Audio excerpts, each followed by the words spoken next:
हाय बच्चों, कैसे हैं आप लोग। आई थिंक आप सभी लोग ठीक होंगे। और आज हम लोग बात करने जा रहे हैं आपके एमिन्स के केमिकल प्रॉपर्टीज की। और ऑलरेडी हमने बोर्ड पर आपके लिए कुछ लिख रखा है, यानी कि आपका आज हम लोग बात करने वाले हैं एमिन्स के बेसिक कैरेक्टर की। नॉर्मली हम लोग ये जानते हैं कि जो आपके एमिन्स होते हैं वो बेसिक नेचर के होते हैं। और यहाँ पर मैंने इनका एक वैल्यू लिख रखा है जिसको हम लोग पीकेबी वैल्यू कहते हैं। अभी तक हम लोग जितने भी एसिड सब्सटेंस थे उन सभी के सभी एसिड सब्सटेंस के लिए हम लोग उनका पीकेए वैल्यू निकाल रहे थे। आज हम लोग बात करने वाले हैं आपके पीकेबी वैल्यू की, और उसी पीकेबी वैल्यू के अकॉर्डिंग क्या क्या चीजें कैसे कैसे होने वाली हैं उनके बारे में हम लोग थोड़ा सा ध्यान से बात करेंगे। मे बी ये वीडियो थोड़ा सा लंबा हो सकता है, इसलिए आप लोग धैर्य के साथ पूरा वीडियो देखें, तभी आपको सारी चीजें अच्छी प्रकार से समझ में आएंगी। So let's start. सबसे पहले अगर हम बात करें आपके इस बेसिक कैरेक्टर की, तो वहां पर हम लोग देखते क्या है कि हम लोग जानते हैं कि जब एसिड कैरेक्टर था तो हम लोग क्या बता रहे थे कि वो सब्सटेंस सबसे ज्यादा एसिडिक कैरेक्टर देगा जिसका कंजुगेट बेस स्ट्रांग होगा।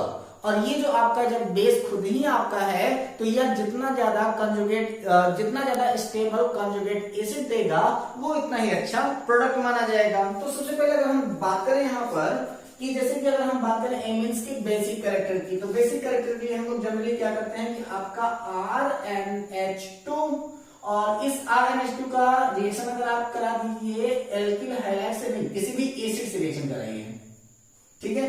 एसिड का मतलब है कि आप HX ले लीजिए, ज्यादा बेटर लगेगा आपके लिए भी। और जब आप इसका HX के साथ रिएक्शन कराते हैं तो ये क्या बनाता है, ये बनाता है आपका NH3 प्लस, और यहां पर ये प्लस चार्ज इधर है तो इसके साथ में यहां पर एक माइनस चार्ज आ जाएगा। और ये क्या करेगा, यह एक प्रकार की सॉल्ट का फॉर्मेशन करेगा, ठीक है। ये सारी चीजें अभी आपके काम की नहीं है, अभी जब इसकी जरूरत पड़ेगी तो मैं इसके बारे में बात करूंगा। अभी हम लोग सिर्फ इतनी बात कर रहे हैं कि जब यहाँ पर आपका कोई भी एक एमिन था, जैसे कि हमने यहाँ पर बात किया आपके प्राइमरी एमिन के लिए, तो प्राइमरी एमिन का रिएक्शन जब हमने एसिड के साथ कराया तो वह करता क्या है कि आपको सॉल्ट का फॉर्मेशन कराता है। उसी प्रकार से अगर मान लीजिए कि कोई हमारे पास एक ऐसा है, कोई साइक्लिक कंपाउंड है, जैसे कि हमारे पास एनिलीन की बात कर लेते हैं, NH2 है, इसके साथ में अगर हम HX के साथ रिएक्शन कराते हैं तो ये क्या कन्वर्ट करेगा, तो वही आपका सेम प्रोडक्ट वहां पर भी बनाने की कोशिश करेगा और ये आपका बना देगा, ये आपका बेंजीन एटेटेज रहेगा। थोड़ा सा अच्छा सा बेंजीन बनाते हैं हम लोग, चलिए ये आपका बेंजीन है। और यहां पर भी क्या हो जाएगा आपका NH3 plus charge X minus charge. ये जो सब्स्टिट्यूट हम लोग का बना हुआ है इसको हम लोग कहते हैं क्या, एनिलीनियम हैलाइड।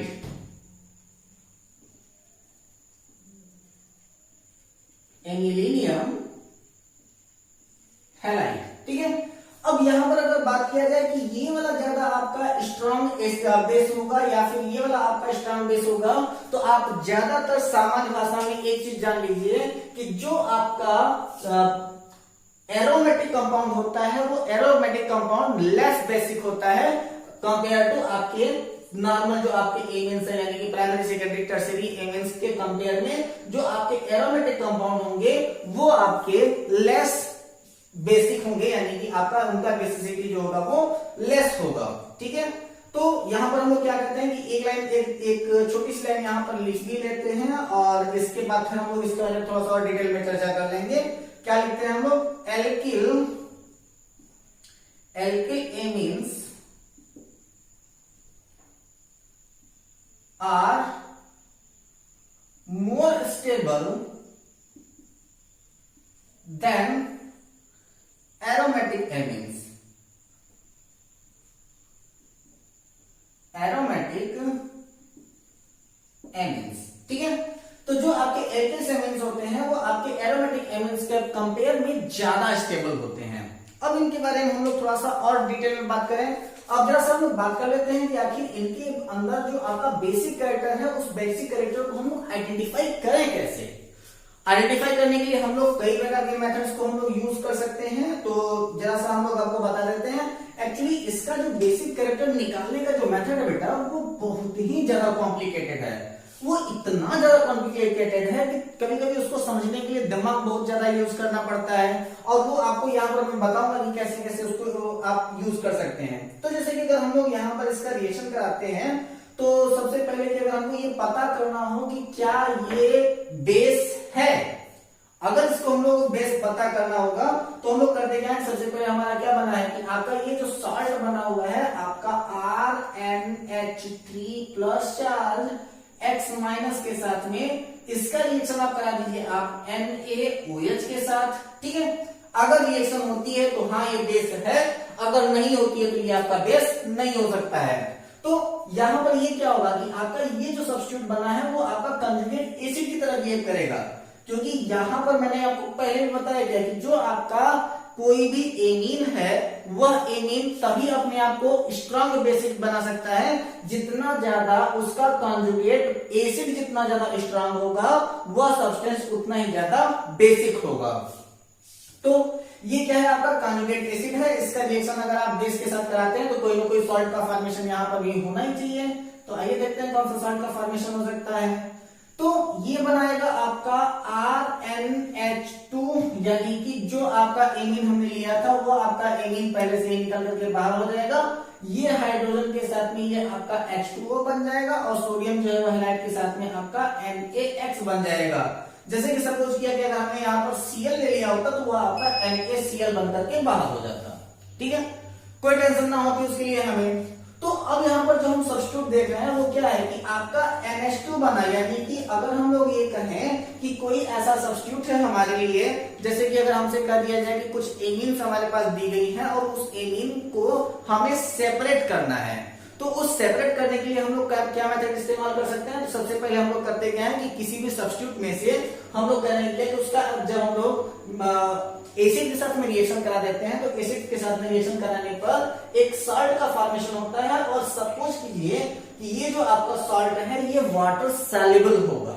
ठीक है, और जब ये वाटर सॉल्युबल है तो इस वाटर सॉल्युबल के साथ में आप सोडियम हाइड्रोक्साइड से इसका ट्रीटमेंट करा दीजिए, तो आपका जो एमीन होगा वो निकल करके बाहर हो जाएगा H2O, और आपका कोई भी एक सॉल्ट निकल करके बाहर हो जाएगा। तो टेंशन आपकी खत्म है। इसको हम लोग क्या कह सकते हैं कि it is also a preparation separation method. ठीक है, सेपरेशन मेथड ऑफ एमीन्स। ठीक है, इसका इस्तेमाल हम लोग क्या कर सकते हैं, तो इसका इस्तेमाल हम लोग सेपरेशन मेथड्स ऑफ एमीन में भी कर सकते हैं, क्योंकि ये जो आपका सॉल्ट है वो क्या है, आपका वाटर सॉल्युबल सॉल्ट है। ध्यान दीजिएगा इस बात का। तो अब बात करते हैं इसका कुछ और सब्स्टिट्यूट की। तो जैसे कि अगर मान लीजिए कि हमको इसका बेसिक कैरेक्टर आइडेंटिफाई करना हो, तो बेसिक कैरेक्टर आइडेंटिफाई करने के लिए हम लोग सबसे पहले कर देते हैं कि जैसे कि आपका RnH3 है, इस RnH3 का रिएक्शन अगर हम लोग H2O के साथ करा दें तो वो आपका क्या बनेगा, वो बनेगा आपका फिर से वही RnH3 plus charge plus OH minus charge. ये क्या है इसका, ये अगर बेस है तो ये इसका कॉन्जुगेट एसिड होगा, कॉन्जुगेट एसिड। ठीक है, अब हम लोग बार बार वही बात कह रहे हैं कि किसी भी सब्सटेंस का कॉन्जुगेट एसिड जितना ज्यादा स्टेबल होगा वह उतना ही ज्यादा बेसिक होगा। अगर हम लोग कॉन्जुगेट एसिड के थ्रू उसको निकालने की कोशिश करें तो अगर यहाँ पर अगर हम इसका सब्स्टिट्यूट देखें तो इसका हम लोग सबसे पहले निकाल लेते हैं क्या है, इसका हम लोग इक्विलिब्रियम कांस्टेंट निकाल लेते हैं। क्या निकाल रहे हैं, इक्विलिब्रियम कांस्टेंट। पेन बदल दूं मैं, इक्विलिब्रियम कांस्टेंट। और इसका इक्विलिब्रियम कांस्टेंट निकालने के लिए हम लोग क्या करते हैं, जैसे कि हमेशा हम लोग वो पुराना वाला मेथड इस्तेमाल करते हैं, K इज इक्वल टू, यहां पर हो जाएगा आपका RnH3 प्लस दूसरे ब्रैकेट में हो जाएगा आपका OH माइनस डिवाइडेड बाई ये क्या हो जाता है आपका RnH2 और दूसरे वाले ब्रैकेट में आपका H2O। या फिर अगर आप चाहें तो इसको ऐसे लिख सकते हैं KH2O is equal to RnH3 plus charge OH minus charge divided by RnH2। या फिर अगर आप चाहें तो इसको हम लोग कह सकते हैं Kb, क्योंकि बेस के रेफरेंस में आ रहा है। पिछली बार हम लोग क्या रहते थे, एसिड के रेफरेंस में निकाल रहे थे, तो वहां पर हम लोग Ka की वैल्यू निकालते थे, यहां पर हम लोग क्या करेंगे, Kb की वैल्यू निकाल लेंगे। तो अब आपकी Kb की वैल्यू क्या आ जाती है, तो यहां पर आ जाएगा आपका Kb is equal to RnH3 plus charge और OH minus charge divided by RnH2। ठीक है, ये तो आपका जनरल मेथड है। लेकिन अब यहां पर जो हमारी असली समस्या है वो अब शुरू होने वाली है। समस्या कैसे शुरू होगी? तो ये तो आपका केवी की वैल्यू निकल गई, लेकिन अब यहाँ पर केवी के अकॉर्डिंग अगर हम लोग चलना स्टार्ट करें तो हमारा कहता क्या है, ऊपर का मैं बता दे रहा हूँ, मिटा दे रहा हूँ सोचियो, क्योंकि इसकी अब कोई खास जरूरत नहीं रहती है, सिर्फ इसको ध्यान रखिएगा। केवी इक्वल टू क्या हो जाएगा आपका RnH3 plus OH minus divided by RnH2। तो इसका मतलब यह है कि अगर कोई भी सब्स्टिट्यूट है जिसका केवी जितना ज्यादा हाई होगा उसका बेसिक स्ट्रेंथ उतना ही ज्यादा हाई होगा। ठीक है, यानी कि केवी इसका जितना ज्यादा हाई होगा उसका बेसिक स्ट्रेंथ उतना ही ज्यादा हाई होगा। एक तो ये बात हो गई। दूसरी बात ये कह रहा है कि अगर सपोज कीजिए कि अगर हमको इसी के अकॉर्डिंग अगर हम लोग को पीकेबी की वैल्यू निकालनी हो तो पीकेबी वैल्यू क्या होती है, जैसे कि हम लोग हर बार निकालते थे तो हो जाएगा आपका माइनस लॉग केबी। ठीक है, वहां पर हम लोग एसिड के जब निकालते थे तो हम लोग क्या होता था कि pKa is equal to minus log K, और यहाँ पर हम लोगों को पीकेबी निकालना है तो pKb is equal to minus log K भी निकल जाएगा। इसका मतलब है कि ये एंटी लॉग की ओर जा रहा है। एंटी लॉग का मतलब है कि अगर किसी भी सब्सटेंस का पीकेबी जितना बिलो होगा उसका बेसिक स्ट्रेंथ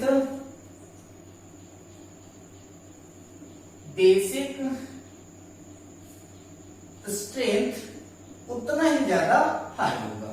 ठीक है, यानी कि अब दो बातें ध्यान दीजिएगा कि अगर केवी की वैल्यू दिया है तो केवी जितना ज्यादा बेसिक स्ट्रेंथ उतना ही ज्यादा, और अगर पीकेवी की वैल्यू जितना कम होगी बेसिक स्ट्रेंथ उतना ही ज्यादा होगा।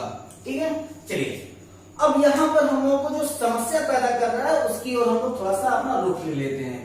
जैसे कि सपोज कीजिए, अब इसको भी मैं बैठा रहा हूं कि जैसे अगर आपके पास में दे दिया जाए अमोनिया। ठीक है, अब अमोनिया का हम लोग क्या करते हैं, कंजुगेट बेस बनाने की कोशिश, कंजुगेट एसिड बनाने की कोशिश करते हैं, तो ये क्या हो जाएगा आपका NH4 प्लस।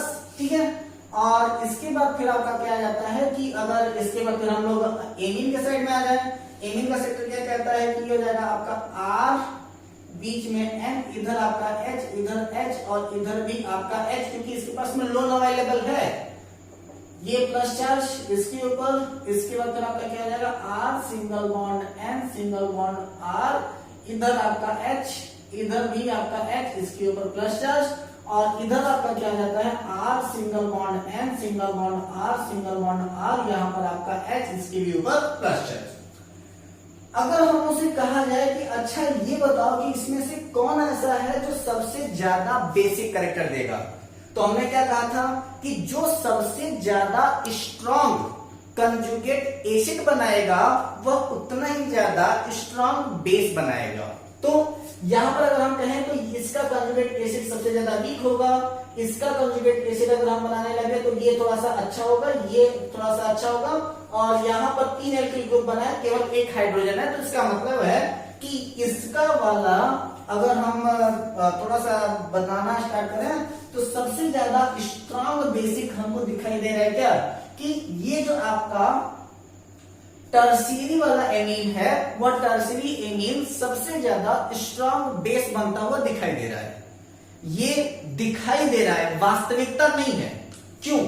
क्योंकि अगर हम लोग यहां पर हम लोग क्या कह रहे थे कि पीकेवी की वैल्यू जितना ज्यादा, पीकेवी की वैल्यू जितना कम होगी उस वह उतना ही अच्छा बेस होगा। ठीक है, तो अगर यहां पर देख लीजिए तो ये आपका क्या है, आपका प्राइमरी एमीन है, ये आपका सेकेंडरी है, ये आपका टर्शियरी है। उसी तरीके से ये प्राइमरी, ये आपका सेकेंडरी और ये आपका टर्शियरी। आपके बुक में जो एनसीईआरटी की बुक में दिया हुआ है वो बिल्कुल ही क्लियर दिया हुआ है। कुछ चीजें मैं उसको बताता हूं कि कैसे कैसे चीजों को दिया हुआ है। अब यहां पर देखिए कि यहां पर हमारे हिसाब से क्या था कि जो आपका टर्शियरी वाला है वो सबसे अच्छा बेस है, इसके बाद आपका सेकेंडरी वाला है, और इसके बाद जो है वो आपका प्राइमरी वाला है, और जो आपका अमोनिया है वो बिल्कुल ही लेस वीक के साइड में, बिल्कुल भी वो एकदम लेस है, वो किसी भी तरीके से अटैच नहीं हो रहा है। लेकिन अब वास्तविकता की ओर आते हैं तो हम लोगों को क्या पता चलता है कि हमने क्या कहा कि पीकेवी की वैल्यू जितना ज्यादा कम, तो यहां पर देखिए पीकेवी की वैल्यू सेकेंडरी वाले की जो है वो सबसे ज्यादा कम है, इसके बाद फिर आपके प्राइमरी वाले की कम है, और इसके बाद फिर आप लोगों की टर्शियरी वाले की कम है। अब तो हो गई दिक्कत, यानी कि हमारा कहा क्या रहा है कि प्राइमरी, सेकेंडरी और टर्शियरी वाला केस चल रहा है। यहां पर क्या है कि जब आपका मिथिल ग्रुप लगा हुआ है तो वो आपका 2 1 3 को फॉलो कर रहा है, और जब एथिल वाले की ओर चले तो आपको क्या पता चल रहा है 2 3 1, तो आपका 2 3 1 को फॉलो कर रहा है। ये तो हो गई समस्या, यानी कि मैं बता रहा हूं आप लोगों को कि आपका फॉलो करेगा 1 2 3, लेकिन अब यहां पर जो आपका पीकेवी की वैल्यू निकल करके आ रही है, इसलिए मैंने यहां पर पीकेवी वैल्यू लिख भी दिया था। पीकेवी की वैल्यू के अकॉर्डिंग सबसे ज्यादा स्ट्रांग वो बता रहा है टर्शियरी को कुछ केसेस में, और कुछ केसेस में प्राइमरी को सबसे ज्यादा स्ट्रांग बता रहा है। हम तो यहां पर कह क्या रहते हैं कि सबसे ज्यादा स्ट्रांग आपका टर्शियरी है। तो अब इसको कैलकुलेट करने के लिए एक बहुत ही ज्यादा स्पेशल टर्म है, उस स्पेशल टर्म को देख लेते हैं कि आखिर वो स्पेशल टर्म कहता क्या है। इसके लिए हम लोग एक चीज को डिफाइन करते हैं, और ये वाला जो आपका फंक्शन है वो बिल्कुल सही है, लेकिन तब जब ये सारे के सारे सब्स्टिट्यूट अगर आपके गैसियस स्टेट में है। तो अगर ये गैसियस में है तो ये वाला ऑर्डर बिल्कुल फॉलो होगा, यानी कि 1 2 3 का ऑर्डर फॉलो होगा। लेकिन अगर हम लोग किसी भी लिक्विड स्टेट के लिए या फिर सॉलिड स्टेट के लिए बात कर रहे हैं, तब इनका ऑर्डर जो होगा वो डिपेंड करता है इनका सॉल्वेंट इफेक्ट के ऊपर, सॉल्वेंट इफेक्ट के ऊपर, एंड इसके साथ में स्टेरिक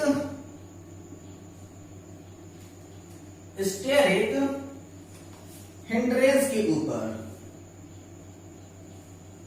ये थोड़ा सा स्पेशल बात होगी आप लोगों के लिए, solvent effect and steric hindrance. Solvent effect का मतलब क्या होता है कि जब कोई भी सब्स्टिट्यूट अगर अपने सॉल्वेंट में, जो आपका सोल्यूट है वो अगर अपने सॉल्वेंट में बहुत ही इजीली मिक्सअप हो जाए, तो उसको हम लोग क्या कहेंगे कि उसका जो आपका सॉल्वेंट इफेक्ट है वो बहुत ही अच्छा है। इसकी डिफिनेशन है उसको हम ले लेते हैं कि the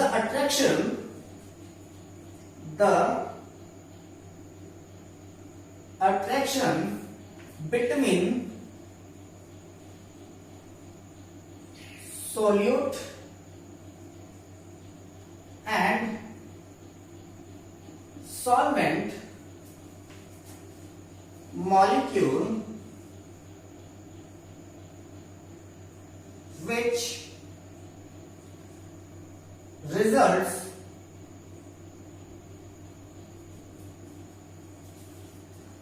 in the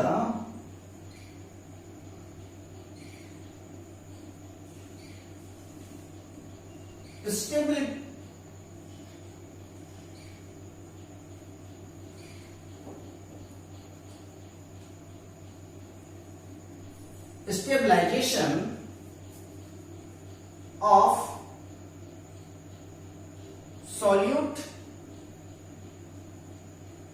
in the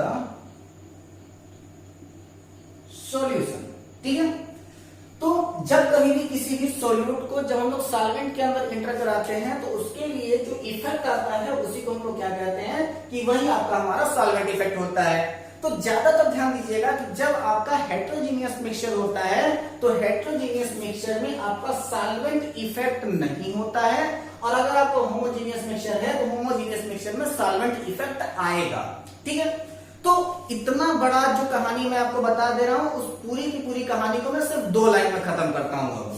और वो 2 लाइन कैसे होंगी, तो यहां पर आप ध्यान दीजिएगा कि आपका सॉल्वेंट इफेक्ट अगर आप देखेंगे तो सॉल्वेंट इफेक्ट के अकॉर्डिंग आप बता सकते हैं। दूसरी चीज अगर आप कैसे बता सकते हैं, तो आप उसका कॉन्जुगेट बेस कॉन्जुगेट एसिड देख लीजिए, कॉन्जुगेट एसिड के अकॉर्डिंग आप बता सकते हैं। या फिर अगर आप और अच्छी तरीके से बताना चाहें तो उसमें आप देख लीजिएगा क्या कि कौन कितना ज्यादा हाइड्रोजन बॉन्ड बना सकता है। जैसे कि सबसे ज्यादा हाइड्रोजन बॉन्ड आपका प्राइमरी बनाएगा, फिर आपका हाइड्रोजन बॉन्ड सेकेंडरी बनाएगा, और इसके बाद फिर आपका सबसे ज्यादा हाइड्रोजन बॉन्ड जो बनाएगा, सबसे कम जो बनाएगा वो आपका टर्शियरी बनाएगा। सारी की सारी कहानियां यहां पर सब के सब हम लोग कह क्या रहे हैं कि अगर हम लोग किसी भी इफेक्ट के अकॉर्डिंग चले तो वो सपोर्ट करता है प्राइमरी, सेकेंडरी एंड टर्शियरी को। लेकिन जब हम लोग ओरिजिनल के साइड में चलते हैं तो वह जो आपका होता है, तो उसके लिए जो आपका एनसीईआरटी कह रहा है, सिर्फ एनसीईआरटी के 2 लाइन को फॉलो कीजिए, सारी सारी चीजें सॉल्व हो जाएंगी। वो सिर्फ इतना कह रहा है कि अगर आपका R is equal to CH3 है, अगर R is equal to CH3 है तो ये आपका मोर बेसिक होगा। ठीक है, क्यों? तो वो है आपका less steric hindrance, less steric hindrance. Less steric hindrance की वजह से जो आपका CH3 होगा वो मोर बेसिक होगा कंपेयर टू अगर R is equal to single bond C2H5 हो तो। ठीक है, और दूसरी बात ये कह रहा है कि अगर सपोज कीजिए कि हमारे पास कोई एक एरोमेटिक कंपाउंड है, तो उस एरोमेटिक कंपाउंड के लिए जो हम लोग इसकी बेसिसिटी डिफाइन करेंगे वो कुछ किस तरीके से करेंगे। तो यहां पर आप जान लीजिए कि यहां पर आपका पाई बॉन्ड है, यहां पर आपका NH2 जुड़ा हुआ है, जो आपका नाइट्रोजन है उसके ऊपर ऑलरेडी क्या है, लोन पेयर अवेलेबल है। तो यहां पर से ये जो लोन होगा वो यहां ट्रांसफर हो जाएगा, तो ये आपका पाई बॉन्ड यहां ट्रांसफर हो जाएगा। तो इसकी वजह से क्या इफेक्ट आता है, यहां पर आप ध्यान देंगे कि इसके ऊपर नाइट्रोजन के ऊपर ज्यादा टाइम तक आपका पॉजिटिव चार्ज आ जाएगा, और नाइट्रोजन के ऊपर जितना ज्यादा समय तक के लिए पॉजिटिव चार्ज आएगा वो उतना ही लेस बेसिक कैरेक्टर शो करेगा। ठीक है, क्योंकि उसके पास में क्या आ जा रहा है, पॉजिटिव चार्ज ज्यादा आ जा रहा है, तो पॉजिटिव चार्ज आ जाने की वजह से वो जल्दी किसी और की तरफ भागने की कोशिश नहीं करेगा। जैसा कि हर बार हम आपको रेजोनेंस बना करके दिखा देते हैं, तो वही आपका रेजोनेंस का स्ट्रक्चर है, उसी रेजोनेंस के स्ट्रक्चर को आप लोग बिल्कुल फॉलो कर सकते हैं और इसको आप लोग आसानी से बना भी सकते हैं। यहां माइनस चार्ज, ये रहा, और ये हो जाएगा आपका NH2 प्लस चार्ज। अब इसकी शिफ्टिंग हम लोग क्या कर रहे हैं कि इसकी शिफ्टिंग हो जाएगी यहां पर और इसकी शिफ्टिंग हो जाएगी यहां पर। तो अब आपका अगला स्ट्रक्चर क्या बन रहा है, वो बनेगा कुछ इस तरीके से।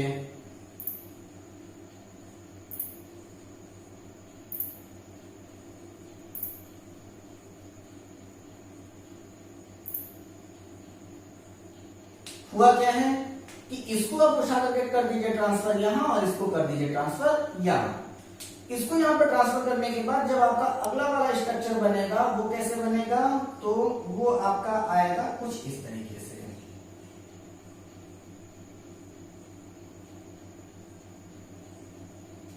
ठीक, तो अब ये दो के दोनों स्ट्रक्चर जो है वो एक दूसरे के सिमिलर हो गए हैं।